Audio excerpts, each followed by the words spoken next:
అమ్మా అభి, ఏం చేస్తున్నావమ్మా? ఏంటిది? అది మావయ్య గారు. అమ్మా, నిన్ను రాహుల్ని మళ్ళీ కలపాలని నేను చూస్తుంటే నువ్వు నీ దారి చూసుకుంటున్నావా? కలపాలని మీరనుకుంటే సరిపోతుందా మావయ్య గారు?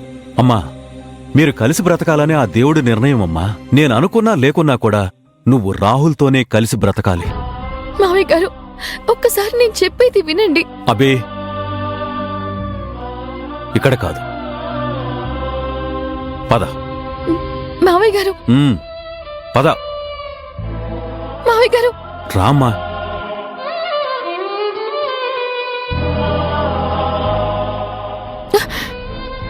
నువ్వు చేస్తున్నదేమైనా బావుందా? కొన్ని జరగవని తెలిసినప్పుడు వాటి కోసం ప్రయత్నించకూడదు.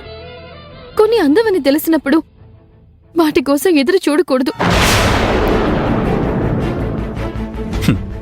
అందదాన్ని అలా వదిలేస్తే జీవితంలో అసలు దేన్ని అందుకోకుండానే మిగిలిపోతామమ్మా. మీరు భూమి ఆకాశం లాంటి రెండు దిక్కుల్ని కలపాలనుకుంటున్నారు.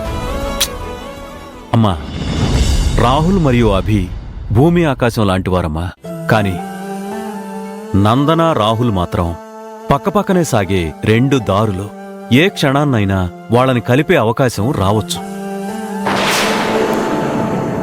మావయ్య గారు, నందనాన్ని రాహుల్ బాబుని కలపాలి అనే ప్రయత్నంలో నందనానే అభి అనే విషయం బయటపడిపోయే అవకాశం ఉంటుంది.